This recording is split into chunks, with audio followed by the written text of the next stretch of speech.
Hello, Year 2. Welcome back to Reading Skills for Tuesday. Now, as I said yesterday, today is a fluency session. So just a session where we are going to be working on our reading and practicing our fluency. So chapter 3 then.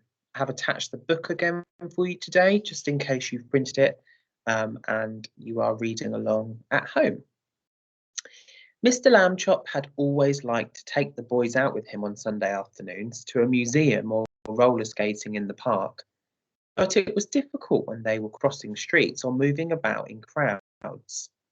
Miss Stanley and Arthur would often be jostled from side to side, and Mr. Lambchop worried about speeding taxis or that hurrying people might accidentally knock them down.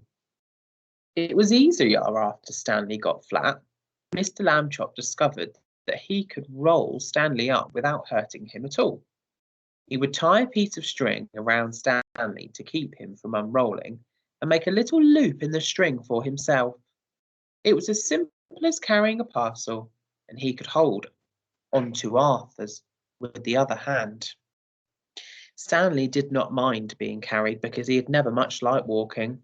Arthur didn't like to walk either, but he had to. It made him mad. One Sunday afternoon in the street, they met Ralph Jones, an old college friend of Mr. Lambchop's. "Well, George, I see you've bought some wallpaper," Mr. Jones said. "Going to decorate your house, I suppose?"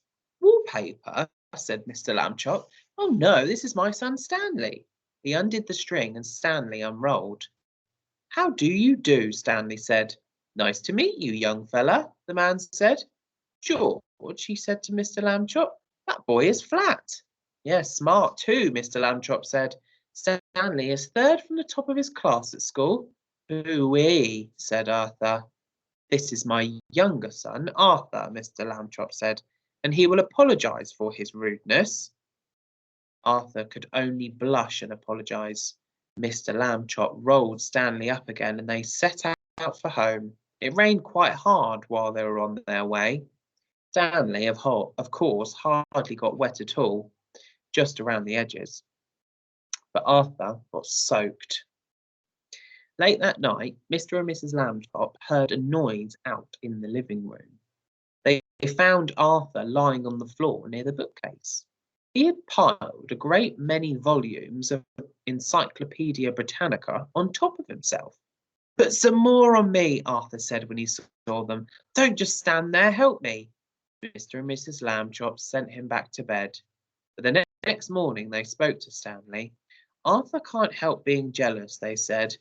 "Be nice to him. You're his big brother after all." Okay, so that's the end of that first section of chapter 3. Now, tomorrow's questions, you're going to be answering some inference questions about that chapter. So normally I would talk about it, so I'm not going to talk about it too much, but what you can start to have a think about is what happened at the start of that chapter and maybe why people did certain things. For example, why was Arthur starting to pile books up on himself? Okay, and we'll look at that tomorrow. So there's nothing for you to submit today, but I will see you again tomorrow, where, like I said, we'll be doing some inference questions, and I'll see you all then. Bye, everyone.